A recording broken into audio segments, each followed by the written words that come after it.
환난 중에 담대하게 하시는 주님. 시편 27편 1절에서 14절 말씀입니다.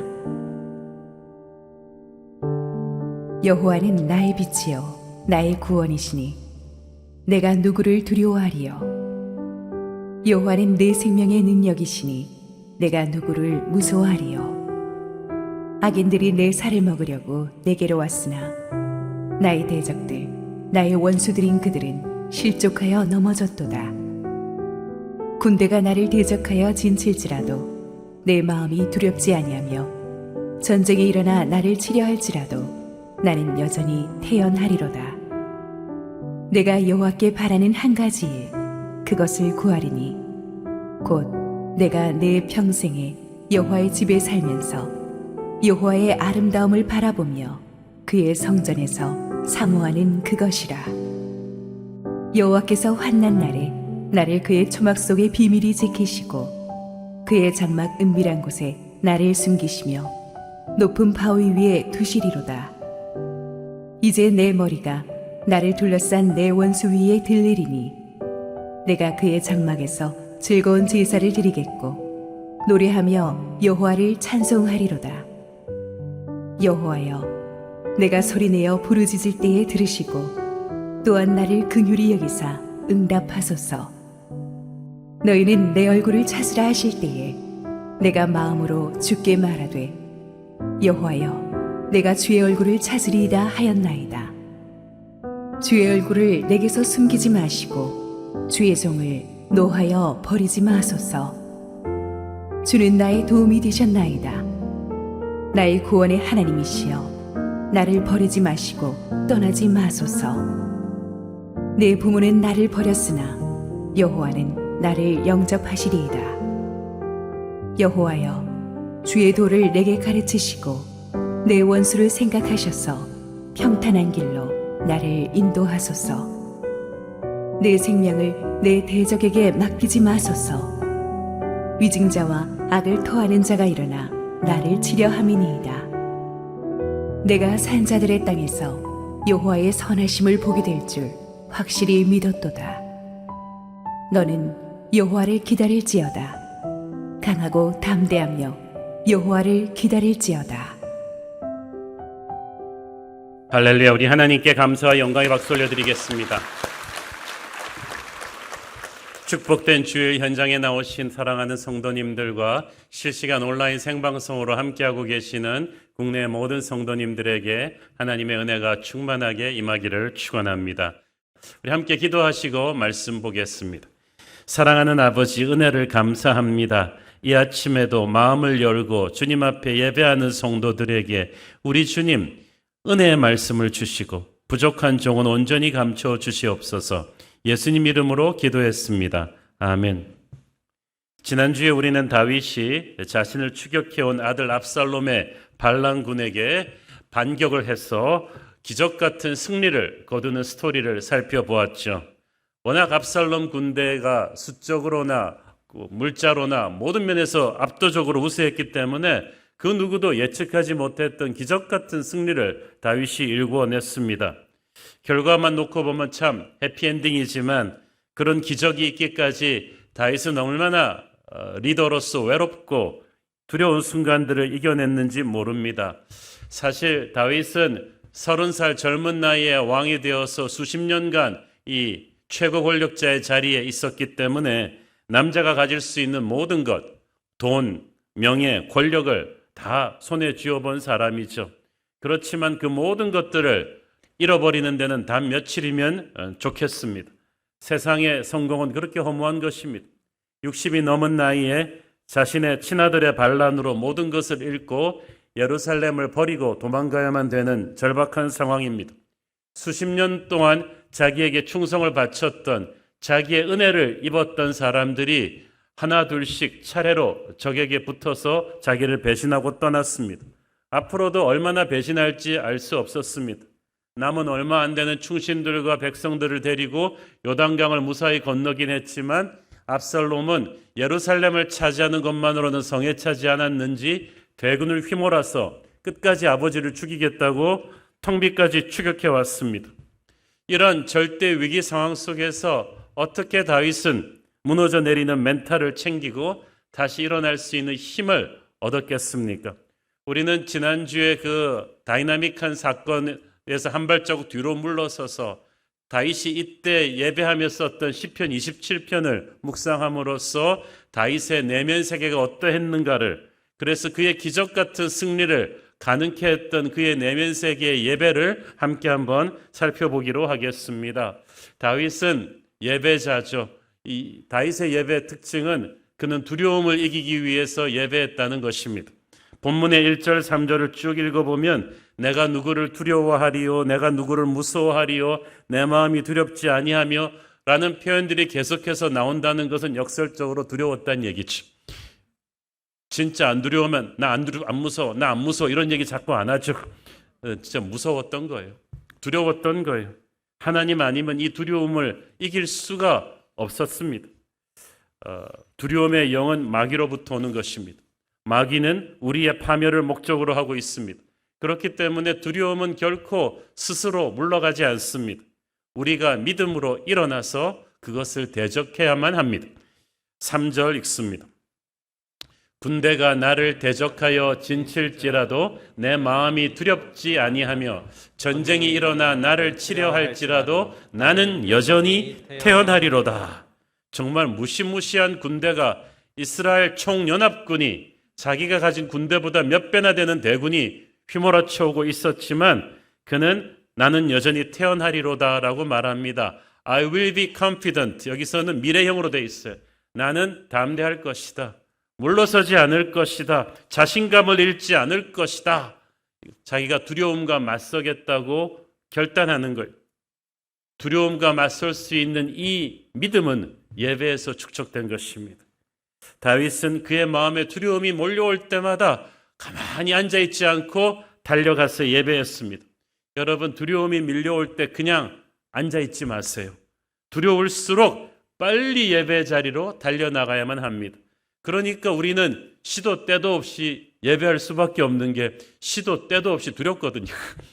그래서 다윗은 언제 예배하고 언제 기도하는 것을 말할 수 없을 정도로 하나님 앞에 항상 엎드렸어요. 다윗의 예배의 이름은 친밀함이었어요. 예배의 영은 하나님과의 친밀함입니다. Intimacy with God. 두려움의 영은 우리는 친밀함의 영으로 내쫓습니다. 담대하게 기도하면서 이 예배 자리를 지킬 때 우리를 엄습해오는 모든 두려움의 영은 산산이 부서질 줄로 믿습니다. 8절 읽습니다. 너희는 내 얼굴을 찾으라 하실 때 내가 마음으로 주께 말하되 여호와여 내가 주의 얼굴을 찾으리이다 하였나이다. 너희는 내 얼굴을 찾으라는 것은 하나님이 일찌감치 주셨던 하나님의 명령이거든요. 그 하나님의 말씀을 다윗이 그대로 반복해서 예배 언어로 사용합니다. 다윗은 기가 막힌 사람이에요. 하나님의 말씀을 붙잡고 다시 하나님 앞에 상기시켜 드림으로써 그는 하나님과의 브릿지를 딱 놓고 있어요. 하나님의 얼굴을 찾으라. 이 말은 무슨 말입니까? 예배하라는 말이죠. 기도하라는 말이죠.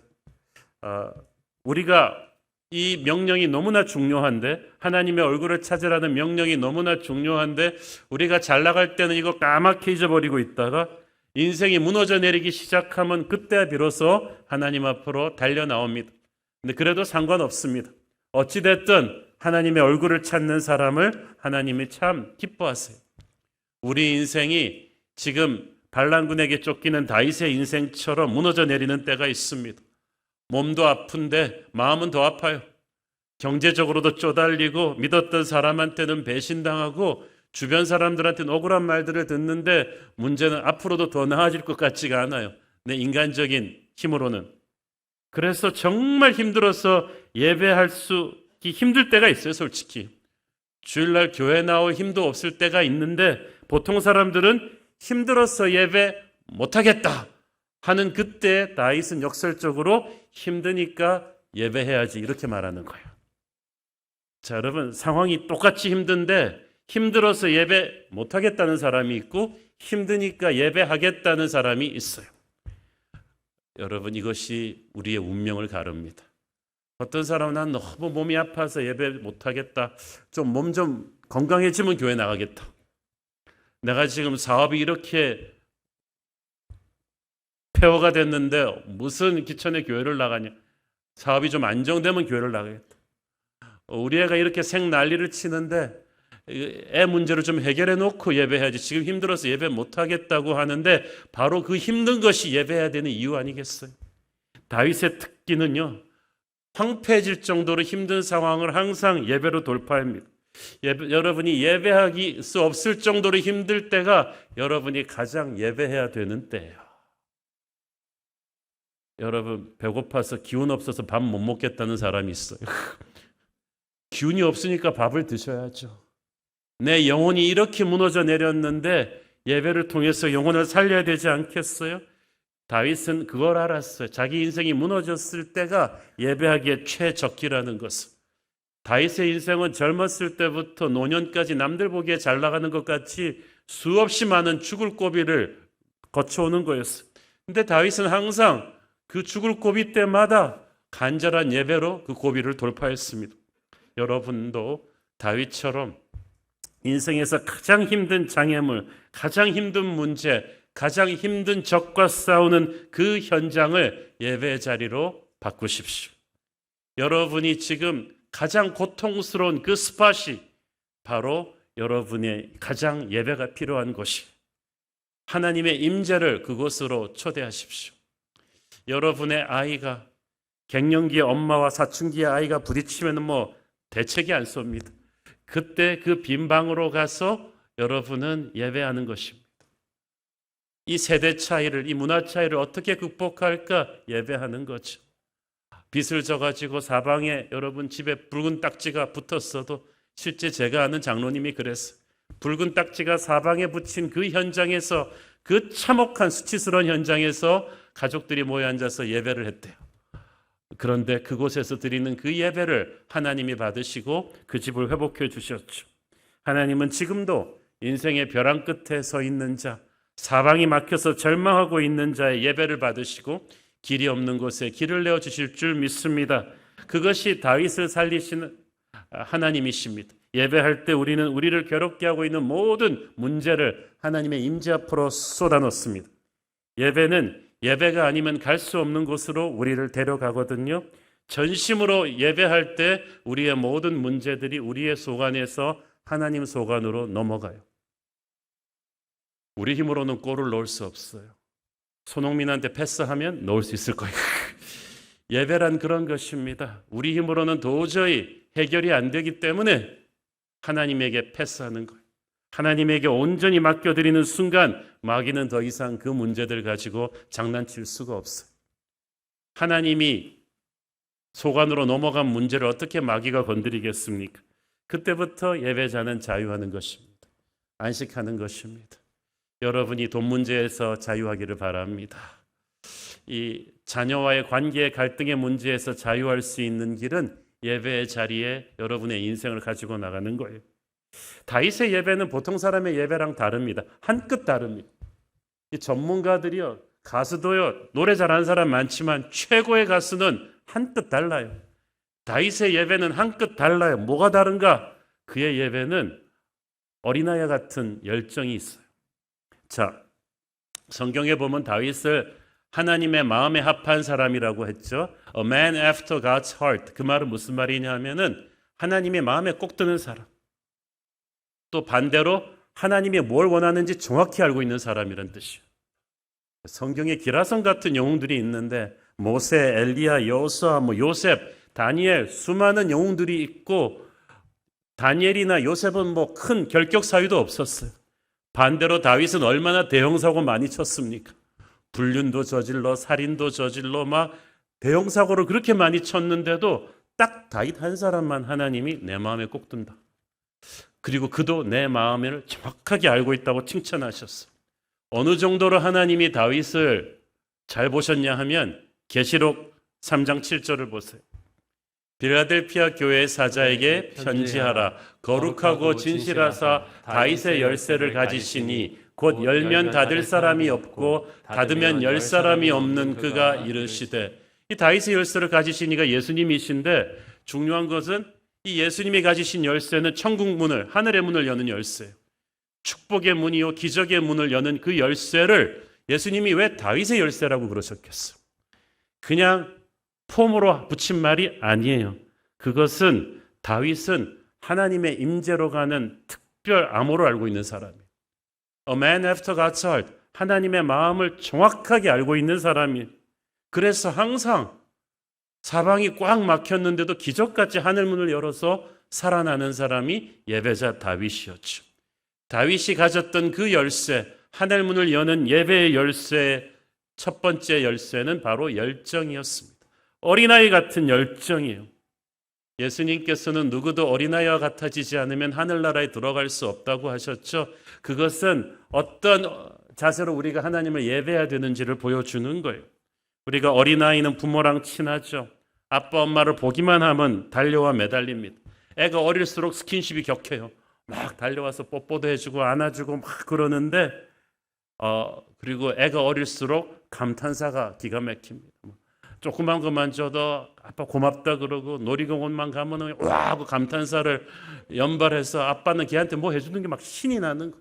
이 녀석이 세월이 가면서 이제 사춘기가 되면은 막 반지의 제왕이 오크같이 변하던 얘가 그냥 목석같이 탁 변하는 거예요. 뭐 고맙다는 말도 별로 없고요. 선물을 줘도 시큰둥하고 아빠가 조크를 하면은 불쌍하다는 듯이 웃고 있고.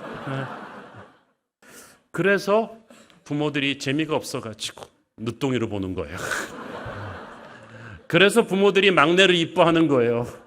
그저 하루라도 더 좀 어린아이와 같이 부모를 사랑하는 그걸 받고 싶은 거죠. 하나님이 우리의 예배를 받으실 때 그렇다는 거예요. 그런데 다윗은 나이가 들어도 60이 넘어도 어린아이와 같은 열정으로 하나님의 마음을 사로잡았다. 그래서 다윗을 하나님이 이뻐할 수밖에 없었다. 어린아이는 자기가 힘이 없기 때문에 아버지에게 절대적으로 의지합니다. 그 연약함, 그 부르짖음이 아빠의 반응을 즉각적으로 이끌어내는 거예요. 하나님께서는 다윗이 어린아이처럼 부르짖을 때 거의 빛의 속도로 달려오셨어요. 다윗의 그 열정에 항상 하나님이 반하셨던 거예요. 4절을 보십시오. 내가 여호와께 바라는 한 가지 일 그것을 구하리니 곧 내가 내 평생의 여호와의 집에 살면서 여호와의 아름다움을 바라보며 그의 성전에서 사모하는 그것이라. 예배 시간 조금만 길게 되면 그냥 짜증을 내면서 시계를 보면서 막 목사님들한테 압박을 주는 분이 있어. 그리고 예배 시간이 끝나자마자 우사인 볼트처럼 팍 뛰어나가서 차를 타고 바람과 함께 사라지는 분들이 있어요. 그렇죠? 우리 교회는 없어요. 그런데 다윗이 기가 막힙니다. 나는 평생 여호와의 집에 살아도 상관없다. 그냥 예배하다 죽어도 상관이 없다. 여기가 내가 있는 곳이다. 하나님과 친밀해지려는 열정이 세상 누구보다 뜨거웠던 사람이에요. 딴 사람들은 얼마나 예배하냐는데 언제 예배하냐고 묻는데 다윗은 언제 예배 안 하냐고 묻는 게 더 정확할 정도로. 그래서 딴 애들은 뭐 잘못하면 부모 눈치를 보면서 도망가는데 다윗은 넘어지고 실패해도 꼭 하나님 앞에 와서 넘어져. 대형 사고를 쳤는데 보통 사람 같으면 확 도망갈 텐데 하나님 앞에 와서 넘어져. 그러면은 다리 몽둥이를 부러뜨릴 일도 하나님이 알바 몇 대 쥐어받고 끝낸다는 거죠. 여러분, 하나님이 얼마나 마음이 약하세요? 하나님 앞에 와서 엎드리는 자를 하나님은 죽이지 못합니다. 그 회개의 눈물을 받으시고 다윗을 지켜주신 거예요. 전 세상에 다윗을 손가락질했어도 하나님이 그를 지켜주셨어요. 그러니까 온 세상이 다윗한테 지잖아요. 능력의 사역은 능력의 예배를 통해서 나옵니다. 다윗의 예배는 둘째로 이 우선순위가 분명했어요. 4절에 보니까 다윗은 오직 한 가지를 구한다고 했잖아요. One thing. 하나님을 바라보며 그의 성전에서 하나님을 예배하는 것. 이것이 다윗의 인생관입니다. 인생관이란 것은 내 인생에서 가장 절대시하는 어떤 것이. 어떤 사람은 돈 되는 일이라면 그게 막 자다가도 벌떡 일어나서 달려가는 거예요. 그 사람한테는 그게 인생에서 가장 중요한 거예요. 주식하는 사람들은 놀랍습니다. 그냥 자다가도 벌떡 일어납니다. 자기 주식 시세 검토하면서. 권력이 인생의 중심인 사람은요, 완전히 거기에 딱 쏠려 있어요. 근데 다윗에게 절대 우선순위는 예배였어요. 그게 가장 소중한 거예요. 그 우선순위를, 그 거룩한 집중력을 하나님은 사랑하셨어. 다른 사람들은 예배를 드리긴 드려요. 그렇지만 인생의 많은 것들 중에 하나였어. 그런데 다윗한테는 예배가 가장 중요하고 다른 모든 것들을 그걸 위해서 맞추는 거예요. 예수님께서 구약 성경의 율법 전체를 딱 두 가지로 요약하셨죠. 첫째는 주 너의 하나님을 사랑하는 것이고, 둘째는 네 이웃을 사랑하는 거예요. 중요한 거는 첫째 계명이 제일 중요하기 때문에 첫째 계명이고, 둘째 계명은 그 다음으로 중요하기 때문에 둘째 계명이라는 거예요. 그러므로 우리는 첫째 계명을 첫째 계명으로 지켜야 돼요. 그리고 둘째 계명은 그 다음 계명으로 지켜야지 돼요. 우선순위가 바뀌어져서는 안 돼요. 즉 하나님을 사랑하는 것이 먼저이고 이웃을 사랑하는 것이 그 다음이에요. 아니 엄밀히 말하면 이웃을 사랑할 수 있는 힘은 하나님을 사랑하는 데서 나오는 거예요. 사역할 수 있는 힘은 예배에서 나오는 거예요. 그러므로 사역이 바쁘다고 예배를 타협한다? 무너지죠, 모든 게. 그건 기초공사 안 하고 건물 올리겠다는 것과 똑같아요.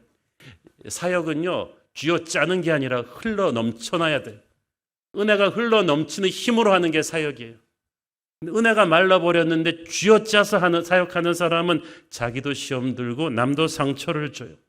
우리는 풍성한 예배를 통해서 하나님께 넋이 빠질 정도로 은혜가 충만해져야 헌신할 수 있는 거예요. 파격적인 헌신은 파격적인 은혜로 채워진 사람만이 할 수 있습니다. 우리가 예배를 통해 은혜로 채워져 있지 않다면 우리는 사역할 때 금방 지칠걸요? 기쁨을 잃을걸요? 하나님의 일을 하다가 번아웃된 사람들 보면 하나님을 사랑하라는 첫째 계명과 이웃을 사랑하라는 둘째 계명의 우선순위를 바꿔버린 사람들이, 그러니까 번아웃이 되죠. 예배가 어쩌면 비생산적인 것 같아요. 비효율적인 것 같아요. 뭐 하는 게 없는 것 같은데 실은 가장 중요한 것을 하고 있는 거예요. 하나님을 예배하는 그 첫째 계명을 확실하게 하는 사람은 사역에 대해서는 물어볼 것도 없어요. 그 사람 사역에는 기름 부으심이 충만할 것입니다. 사역의 힘은 예배에서 나옵니다. 우리 안에 있는 은혜의 샘물에서 흘러나오는 힘이 사역인데 이 은혜의 샘물은 하늘나라 파이프라인에 연결되어 있어. 예배가 뜨거워지면 그 파이프라인이 활짝 열려서 하늘의 생수가 콸콸 쏟아져 들어올 수 있어. 근데 예배가 병들기 시작하면 그 파이프라인 밸브가 잠겨져요. 그러면 아주 능력이 막 고갈되기 시작하면서 내 능력으로 사역하다가 사고가 나죠. 그러면 망가져요, 인생이. 그래서 예배 회복이 가장 시급합니다. 하나님께서는 우리의 인생이 망가질 때 하시는 건 딱 하나, 우리의 선택들을 어지럽게 이것도 저것도 잘하려는 이런 것들을 다 정리하시고 오직 한 가지, 주님의 임재 앞에 나와 예배하는 다윗의 영을 회복하게 하시는 거예요. 이런 거룩한 집중력이 부흥의 시작입니다. 2000년 교회 역사를 살펴보면 하나님의 사람들은 어지러운 그 시대를 평정하기 위해서 어떻게 했느냐? 하나님의 임재 앞에 깊이 잠겨 금식하고 예배했을 때 하나님께서는 그들을 통해서 그 시대의 색깔을 바꾸는 부흥과 기적을 일으키셨습니다. 다른 방법은 없었어요. 능력과 부흥은 하나님의 사람들이 예배의 자리로 돌아갈 때 일어났어요. 사도행전에서도 그랬잖아요. 그 불같이 부흥하던 초대교회가 헬라파, 히브리파 과부들 구제하느라고 막 문제가 생겨서 분열하고 난리가 났을 때 12사도들은 말씀과 기도의 회복을, 예배의 회복을 딱 붙잡았어요. 나머지는 하나님이 다 정리하셨어요. 여러분의 인생이 지금 사방에 무너져 내리고 있다면 지금 우선순위가 잘못되어 있는 거예요. 여러분은 첫사랑의 예배의 첫사랑을 회복할 때가 되었습니다. 그러면 하나님께서 놀라운 일을 행하실 것입니다. 우리 주님께서도 공생을 시작하시기 전에 요단강에서 세례받으시고 어떻게 되었나요? 하늘문이 열렸죠. 성령이 비둘기같이 그 위에 임했고 이는 내 사랑하는 자요 내 기뻐하는 자라는 하늘아버지의 음성을 들으셨어요. 예배가 그런 거예요. 성령이 나 위에 임하고 하나님 아버지의 음성으로 내가 채워지는 것. 그렇게 되면 영적인 능력자가 되죠. 그 뒤 예수님께서는 3년 동안의 갈릴리 전역을 다니시면서 귀신을 쫓아내고 병든 자를 치유하고 수많은 사람들을 변화시키는 역사를 일으키셨어요. 그 모든 기적의 능력은 바로 예배에서 나온 거야. 예수님은 항상 새벽 미명에 하나님과 홀로 예배하셨어요. 하늘의 능력이 그에게는 끊임없이 공급되고 있었기 때문에 어디서 어떤 사역을 해도 주님은 흔들림이 없었어요. 우리가 그래야 되죠. 지금 우리가 해야 될 일은 내 힘으로 문제를 해결하고자 발버둥 치는 것이 아니라 하나님을 향해 바로 서는 것입니다. 예배는 오직 하나님께 부르짖는 것입니다. 여러분, 힘들다고 세상한테 부르짖지 마세요. 그건 빚쟁이들한테 살려달라고 그러는 거랑 똑같은 거예요. 세상은 우리를 살려주지 않아요. 힘들면 우리는 하나님께 부르짖어야 됩니다. 오직 다윗처럼 하나님의 전을 사모하며 하나님께 부르짖을 때 하나님이 응답하십니다. 가장 중요한 일은 가장 중요하게 해야 돼요. 예배가 가장 중요하기 때문에 예배를 해치우면 안 돼요. 여러분, 그냥 예배를 대충대충 건성건성 쓰다 남은 시간, 쓰다 남은 열정으로 드리고 예배를 드렸다고 착각하지 마세요. 예배는 그분이 받으셔야 끝나는 거예요. 여러분이 예배를 대충대충 해치워버리면 영적인 누더기를 걸치고 무기력한 몸으로 마귀랑 싸워야 돼요. 하나님께서는 여러분이 집중하는 거룩한 예배를 드리기를 원하십니다. 우선순위가 확실하게 하나님에게 집중된 다윗의 예배, 그 예배를 드리면 여러분의 절망 같은 현실도 하나님이 해결하실 것입니다. 세 번째, 다윗의 예배는 뭐가 다르냐? 하나님에 대한 긍정적인 생각을 해요, 다윗이. 여러분, 그 믿음이 약한 분들을 보면 하나님을 생각하긴 하는데 하나님에 대한 생각과 언어가 부정적입니다. 하나님 내게 무관심하셔. 하나님은 옆집 김집사만 축복해 주셔. 하나님은 악한 자를 심판을 안 하셔. 하나님은 내가 기도한 지 얼마 됐는데 하나도 해결을 안 해주셔. 그렇게 자꾸 하나님에 대한 부정적인 이미지를 가지고 여러분, 하나님한테 삐진 채로 와서 예배하면 정말 슬픈 거예요. 그건 마귀가 기뻐하는 예배예요. 근데 다윗의 기도를 보면 상황이 그렇게 힘든데도 하나님에 대한 다윗의 생각은 긍정적이에요. 늘 하나님이 좋으신 분이라는 확신이 있었어요. 자기 현실만 보면 하나님이 자기 꼭 미워하는 것 같이 힘든데도 다윗은 끊임없이 하나님이 좋으신 분이라고 선포합니다. 1절을 보세요. 여호와는 나의 빛이요 나의 구원이시니 내가 누구를 두려워하리요. 여호와는 내 생명의 능력이시니 내가 누구를 무서워하리요. 지금 다윗의 현실은 빛이 아니라 어둠이잖아요. 지금 그는 구원받지 못한 존재예요. 그는 지금 죽어가고 있어. 그런데 다윗의 고백은 그렇지만 하나님은 내 빛이다. 병든 신앙은 하나님을 부정적으로 생각합니다. 그래서 예배하러 나왔는데 하나님이 한테 화가 나서 막 나온 분들이 있어요. 하나님 어떻게 나한테 이럴 수 있는가? 나한테 무관심한 하나님, 능력을 주지 않는 하나님, 이런 하나님을 상상합니다. 그렇게 믿으니까 그렇게 되는 거예요. 특히 우리 인생이 힘들 때 마귀가 득달같이 달라붙어서 하는 일은 우리의 하나님에 대한 생각을 부정적으로 페인트칠하는 거예요. 거 봐, 하나님이 살아계신다면 너한테 어떻게 이런 일이 일어나냐? 차라리 절에 다녀라. 옆집에는 아무 일도 안 일어나는데 왜 너는 자꾸 병이 들고 자꾸 사업이 안 되고 이러냐? 하나님이 너무하신 거 아니야?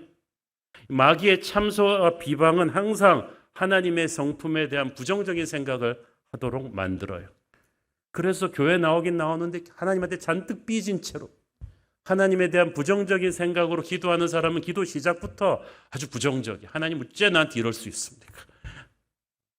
이런 거짓된 시각이 우리를 시험 들게 하죠. 사랑하는 여러분, 그러면 예배가 무너져요. 예배가 무너지면 마귀는 우리 인생의 모든 영역을 무너뜨릴 수 있습니다. 그러므로 지금 여러분 마음속에 하나님에 대한 부정적인 생각이 단 1이라도 있다면 오늘 깨끗이 놓고 가기를 바랍니다.